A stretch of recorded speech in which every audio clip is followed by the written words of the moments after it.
Hey folks, Cool18 here, and welcome to another episode of Let's Fly X-Plane 11. X-Plane 11 has recently hit release candidate 1. It's getting very close to the full and final release of X-Plane 11, and actually just hit Steam as well. I got quite a few messages from people who noticed it hitting Steam and hadn't realized that I'd done videos for X-Plane 11 in the beta, because I bought it directly from X-Plane some time ago. So, I think it's time for another video, especially with the recent events surrounding United here. It's getting a fair amount of attention, so I thought it might be very topical to do something like that. I have started this video here just after we did the startup, and we've been pushed back from our gate over here. So we've got all of our engines running. As far as I know, we've got everything set up and ready to go. Let me hit a pause here so we don't technically waste quite as much fuel here, just lingering while I do the introduction.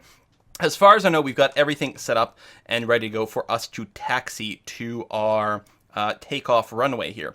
And the reason I want to start from here, though, is because what I want to do is actually program in our flight plan using the FMS. Because the last time we ended one of these videos after flying...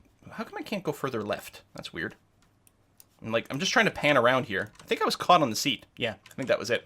The last time I ended the video, which I still enjoy flying with the older planes that don't have the FMS, so you've got to do everything with VOR and things like that. It's not entirely realistic anymore, especially in North America. A lot of that type of flight has been very, very aggressively phased out from most major airports. And so really, unless you've got full sort of RNAV capabilities, you're not going to be in a position to do that. So today, we are going to be flying, as is appropriate, I think, with the nearing release of X-Plane 11 with one of the stock X-Plane 11 planes. This is a Boeing 737-800.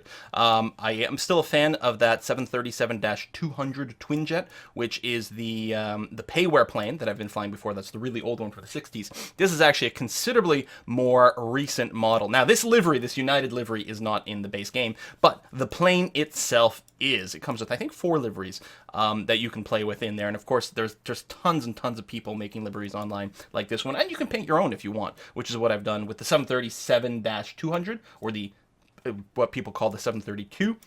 I made my own livery for that, but not for this one. We're going to fly United over here. So yeah, this is one of the built-in planes, and what's great about this one, it is extremely well detailed. It is payware level of plane. A lot of times in the past in flight simulators, their Cessnas 172s or whatever were really good, but the big airliners over here, the big jets, were really simplified, where most of the dashboard didn't really do anything. They usually didn't even have a functional flight management computer or flight management system, if you prefer. So now this one does. Now, there is a one caveat in that this flight management system is generic over here for X-Plane. They have made one generic flight management system that is representational of a great many deal of them. And it can be applied to multiple planes, the same system, so you can learn it once, and you can use it in multiple planes, which is nice. Additionally to that, it's really easy to drop into new planes, even if you make your own plane maker or something like that.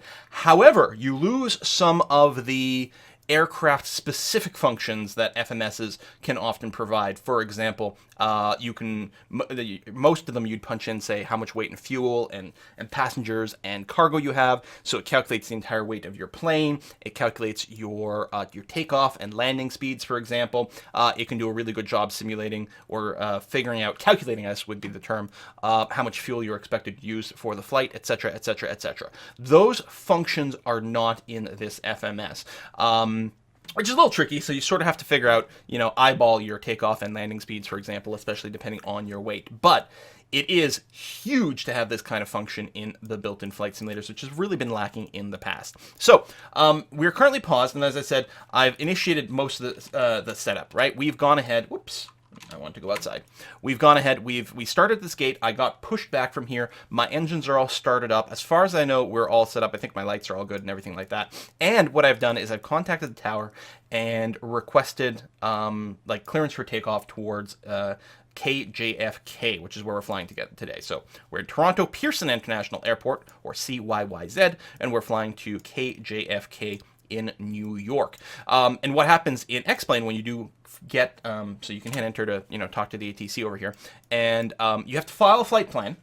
tell them where you're going, and then you can ask for your sort of like your clearance and taxi instructions somewhere else. So there is a slight wind, I think it's about 7 knots, coming out from the north towards the south. So we have been instructed that we are going to be departing on runway 06 left over here. And as I've mentioned before, the runway number represents the direction, the compass direction that the runway faces. So we are going to be taking off on like 60 degrees. So we're going to be taking off northeast. So slight crosswind, but somewhat into the wind over here. So we're going to be doing that, and we can follow the taxi instructions to over there. In past versions of X-Plane, I've often felt like these lines were a little bit dim and hard to follow. They were there, but you really had to look for them. They were particularly hard to see, usually from inside the cockpit, because especially if they're at an angle like this, you can't necessarily tell that this is the taxi instructions unless you can see the arrows, the actual arrowhead. Once you're on it, it's fine, but finding it was a little tricky. So now that we know where we're supposed to take off from, we're going to program in the FMS. Now, the air traffic control system in X-Plane is pretty weak sauce.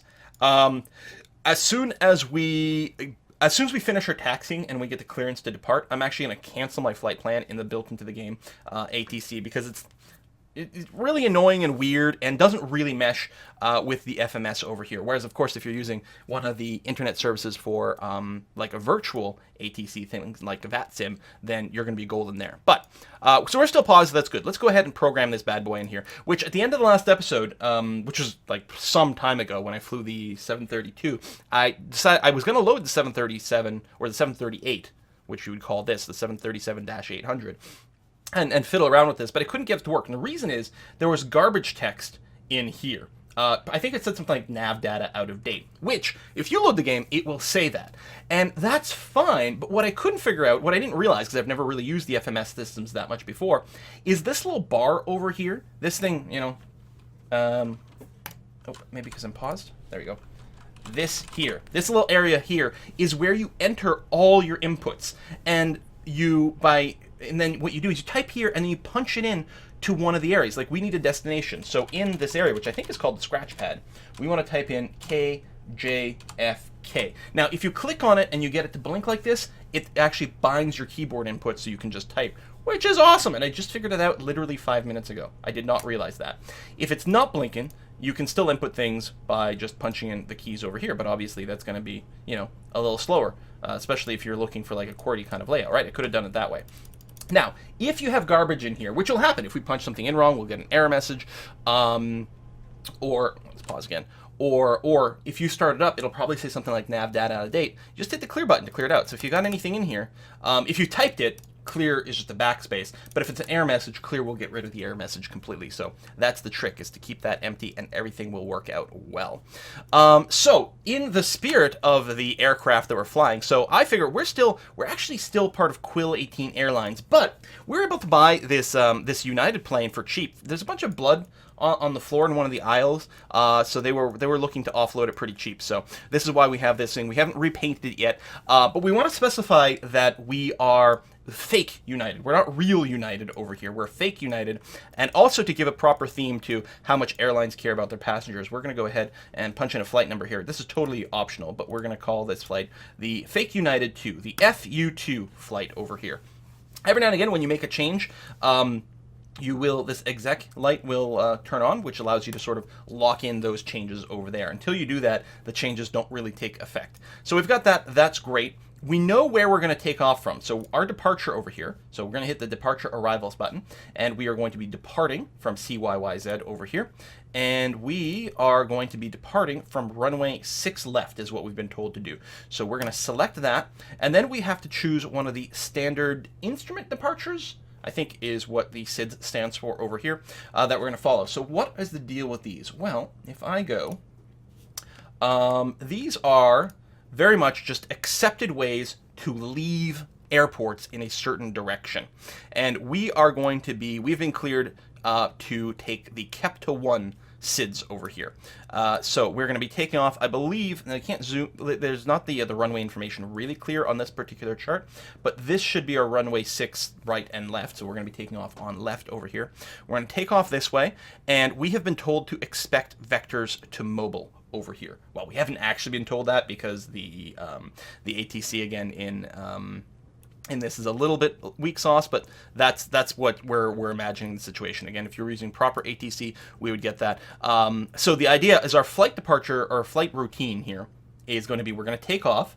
We're going to hold runway heading until we get to 1,100 feet. No, it's 1,000. 1,000 exactly for our runway 07 left takeoff over here. We're going to hold the runway heading of, it's actually 057, so it's runway 6, so you can imagine a runway heading of 60, but it's actually 57 over here to 1,000, and then we are, then we're going to continue that heading. Okay, it's not always the case. For example, if you look at runway 05 over here, we are going to, it would be the runway heading of 057, which is the same, they're just numbered differently, to 1,000 feet. Then we do a left turn to 47, or unless we've been assigned something differently, and then we're going to wait for our vectors to mobile. So this is what we're going to do here. So we're going to do this bottom one. We're going to hold runway heading, and we don't actually have to do a turn, which is great. Our initial climb is going to be 5,000 until we get told that we can climb to our actual true final flight level, which I believe is going to be FL 350, so 35,000 feet. Then we're going to be looking to this. Now we should be told that we're clear to our final flight level well before we hit 5,000, but we're still going to keep this in mind over here. So this program, by the way, is Navigraph. I finally bit the bullet and got myself a subscription to this. This includes the latest charts for every airport, or most airports, which is handy because Googling these things can be kind of a pain. A lot of times you find stuff that is out of date, although it's not necessarily that far out of date or broken. But also it includes the ability to update the nav data inside of X-Plane. The only thing we know is we're going to get our vectors to mobile, but we want to leave on the standard instrument departure of Kepta 1, and I think we're going to transition to Bumpa over here. In fact, I know that's for sure. I don't know if Bumpa is how we'd pronounce it. If we go and reopen this chart over here and look at the Kepta departure over here. So yes, we're going to be directed almost certainly mobile to Rycombe over here, and then we are leaving towards Bumpa over here. And I actually have a flight plan. There's cool things. You can go to like a website like FlightAware and punch in the takeoff, like the departure and arrival airports, and you can find actual flights that are actually operating, and it'll give you a full flight plan of all these these nav points that they're hitting along the way, so you can duplicate one of those.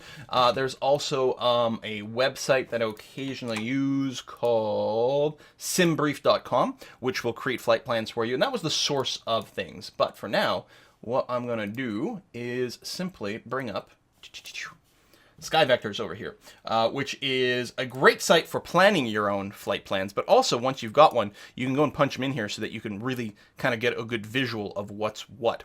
So this is the rough flight we're going to be following. If we look at these points, so this is the Kepta point right over here, and this is the Bumpa over here that we're going to be following.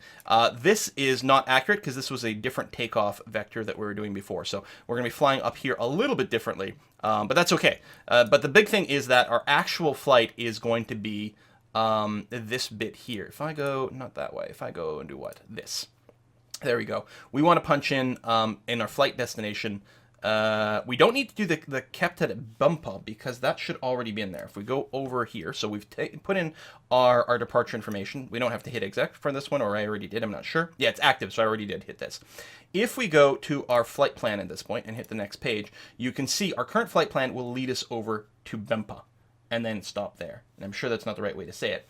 But what I need to do is I need to punch in what comes after that, which is the Avon, X-Toll, and then we're flying along, I guess, would you call it jetway? I think that's the right term, Q140, which you can see over here. There is a jetway called Q140. Now, we don't join it up here. We fly alongside it for a while, but we join it right here at X-Toll, and then we follow this all the way over to Yoda over here, and you can see like this arc in the middle here, but that when we punch it into the FMS, it'll automatically follow you this Q140 until we get to Yoda over here.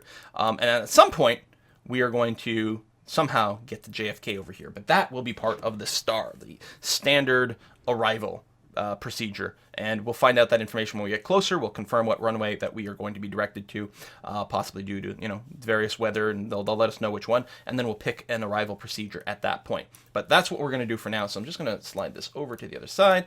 And so what we want to do here is we want to say, okay, after BEMPA, we are going to, I guess I'll unpause so that I can, okay, it doesn't show the blinking when it's paused, but it's still there. That's very convenient. So Avon, so we're going to fly direct to Avon. Then we are going to fly direct to Xtol, like that. Then we are going to fly along Q140 to Yoda. Oops. And I totally didn't just pick this flight because it involved flying through Yoda.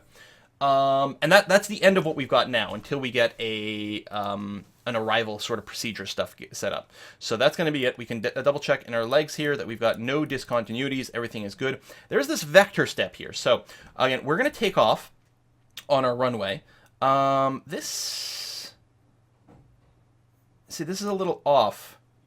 I mean, I don't think we'll take off. Well, we're not going to take off with the autopilot. We're not going to turn on the autopilot until we hit here anyway, and then we're going to fly, a 157 or a 057 heading. That's going to be okay. I could punch in some altitudes here, but we're not going to be using the FMS for the takeoff phase. Although you can, if you program it in, you can, previous to takeoff, you can set your flight director on, lock on your VNAV and your LNAV. So that's your vertical navigation from your flight management system, and your lateral navigation, so turning left and right, for example, from your flight management system is these. But we're not going to do that. Instead, what we're going to do is we're going to punch some of these things ourselves for up to the vectoring phase. And then when the vectoring phase is over, at some point, as part of the vectors, we'll be directed to fly to mobile. And then that's when we'll engage the LNAV and VNAV at that point. Or we can actually engage the vertical navigation as soon as we get cleared to fly to our flight level, which we have to punch in. So here's our climb information. That's our final target speed, but what we're going to, or for the climb, we're going to climb at a speed of 290 knots, but there's a speed limit in this area. As long as we're below 10,000, we can't exceed 250, which I think is standard because I think it tends to punch it in itself. It may have gotten this from the airport information in the FMS, but I think this is very standard, so it assumes that. This is our transition altitude, when we're going to transition from the actual sort of ground air pressure to the standard air pressure of 2 I like to say niner. And here's our cruise information. We're going to cruise at Mach 0.8 at an altitude with the flight level of 350. Now, I was going to say we're probably going to get, we didn't get the error. We're probably going to get an error at some point that like some altitude can't be reached, but that's going to be okay. The exec. Now, if we take a look at our legs, there we go. You can see it's going to, now the up arrow here, I believe, is indicating that it's going to be trying to climb during this phase until it reaches this flight level over here. Sometimes you'll get an error that it can't do a flight altitude. I think it has a lot to do with the fact that the airframe, the aircraft here, is not really integrated to the FMS, and so it can't necessarily be sure about certain climb speeds. So our descent, we don't have to do anything there, and actually those numbers are all fine. Cruising's good. That's good. So yeah, so at some point, when we go and we engage the VNAV mode, the vertical navigation, it will follow all of the programmed in climb information to try to climb up to a flight level of 350, which is 35,000 feet. I have programmed in our cabin air pressure to 35,000 feet. Landing altitude is basically zero. It's like 13 feet or something at JFK in New York, so right up against the sea level. So I think that's everything we need to do for now. We're going to have to make a couple more tweaks as we get closer, but I think it is safe for me to go and unpause this, release the brake, give us a little bit of juice just to start us moving. Yeah, parking brake's been released. There we go. We're starting to roll forward. Excellent. And we should be able, once we start moving, we should be able to keep moving with the engines basically in the idle position here. Now, there is a speed limit on the ground. I don't think you're supposed to exceed 20 knots. The problem is, as far as I know, I don't have a clear way to tell what my ground speed is. The ground speed 2 over here. I don't think that's, or unless, oh no, that is, okay. Because your speedometer here, it's not the right word, anemometer, something like that, starts at 45, because I think this is just apparent airspeed is what you're going to get out of this. So there we go. So we're climbing up. I'm going to drop it down to idle here, and it should keep going. Our ground speed, oh, will drop slightly, especially with the corners. So we'll keep a little bit of juice going on. So yeah, we're going to go ahead and prep this for our autopilot for the actual departure. Even if we don't use the actual autopilot servos, oh, our speed did continue to drop. All right, a little bit more juice. I know they fixed the tire friction model as of one of the beta patches, but I think there's still a little bit more ground friction with the wheels than you might expect, so you're having to use a fair bit more engine power to keep your plane moving on the ground than is exactly realistic. So that sign over here should say, I think, Delta, because it is one of the things we're going to follow, but luckily we've got these arrows. Ground speed is a 7. That's good. Should be fine to corner. Hopefully we don't smash any people along the way. It is a lot easier to navigate in the outside view, which, by the way, this shortcut that I'm using here is Shift 8 for the follow cam. How am I going to see that sign? Oh, there it is. Delta Papa Delta. There we go. Right, these are just going the other way around. Okay, fair enough. So we're definitely following the right route for this, although I should be on the midline there, but that's because I was trying to read signs. Life is hard. There you go. There's another Delta sign. See, I don't know if I'd be able to, like, make sense of this without the arrows. So thank goodness for them. I believe that's interesting, because we're going to be crossing a runway here, but we do not have instructions to hold short on this one, which is surprising. We must have already been... So this is runway 33 right. Normally, you would be told to hold short until you've confirmed that the runway is not going to be used for landing and kill you. Maybe it's totally inactive, and that's why it's okay, because of the weather. But I think we've been told to hold short on one of the others. We'll see. The arrows will stop if you're supposed to hold short at a place, and then move on from there. How's our speed? We are going too fast. Too fast, because we're mostly going in straight lines over here, which is probably why the wheels are squealing. Okay, so our initial altitude will be set to 5,000.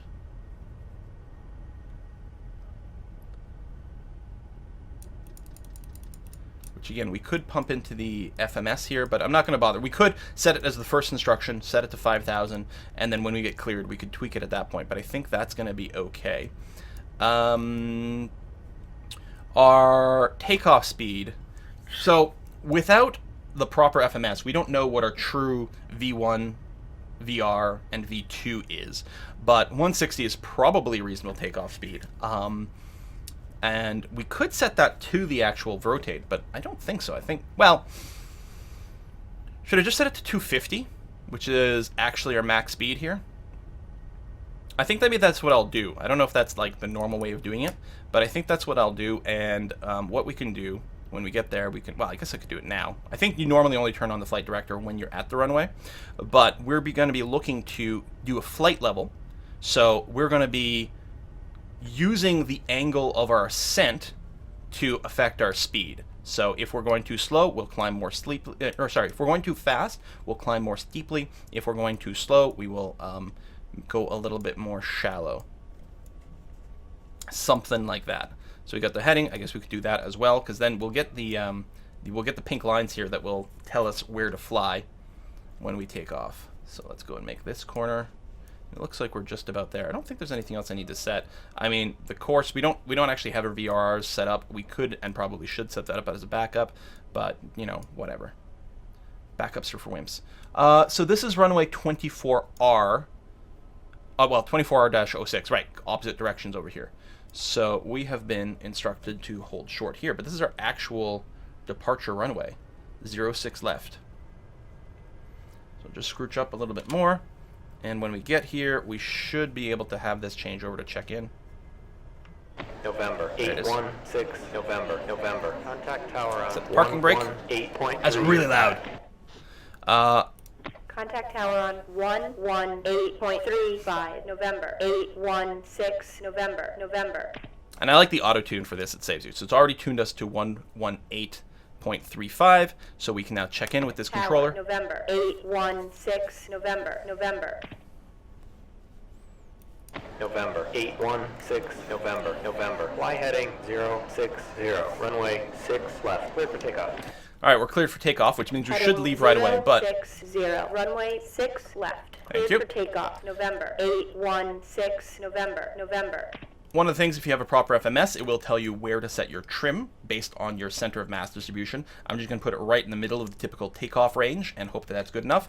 We're going to set 5 degrees of flap, which is pretty standard. We need to turn on all of our landing lights. November 02 X-ray. Okay. Papa. Gate. Taxi And what we're gonna do, Hotel, Golf, oops, Echo, Sierra, is we're going to cancel our IFR. 1 Alpha. Kilo. Shush. We're going to cancel our IFR. Taxi via Hotel. Golf. Oh my God, shut up. Sierra, 15 left. 1 second. Sorry about this. Alpha. Kilo. November 02 X-ray. Papa. Shut up. You can't do radio things while radio's talking. Okay, we've canceled the flight plan, and on top of that, I'm just gonna change our comm station ever so slightly so that we're no longer on the radio, so we won't get any more of those. I was mostly getting this so that we get like relatively accurate runway information. Okay, so now that we've done that, we got our flap sets, we got this. Some of the things maybe you're supposed to do on the runway or not. We need to set our, that's what I forgot to do. Before we left our stand, yeah, the seatbelt light should have been forced on the entire time. The no smoking sign is just, it's always going to be on now, so that's not a thing. So yeah, this fasten seatbelt sign is definitely supposed to be locked on, and we can put that to auto, I think when we get to 10,000 feet. At least that's what I'm going to do. Okay. I think we can put on the strobe. In fact, maybe that should have been done earlier. I have no idea. Were the taxi lights not actually on? Oh, they were on dim mode. They probably should have been set to bright. It's fine. So if we look, we should be able to see blinking lights now. Oh, there's my strobe. Blink. Blink. I think you can turn that off. I think you can turn off all your lights once you get to 10,000. Okay, well, I think with that, we will go ahead and get this started. Am I zoomed out as far as I can? Apparently so. Oh, see, here we go. Enable flight plan altitude. And say, you're going to see that from time to time. And it just doesn't know how it can reach it. Probably, you know, it might be partially an error right now because of the flaps. It's like, well, you can't get there from here or something like that, but we're going to be okay. So anyway, let's go ahead and do the takeoff. What we're going to do, now we don't have a co-pilot, so I will be making use of the pause from time to time in flight. Pause is my co-pilot button to make sure that I can keep things going. But without further ado, let's release the parking brake. Excellent. So that's on, that's off. Yeah, just hitting, I have a button on my joystick to, it's actually just hold the brakes on while I'm holding the button, but it has a side effect of releasing the parking brake, so that's normally what I use. So we're just going to line ourselves up there. Do, do, do, do, do, do, do.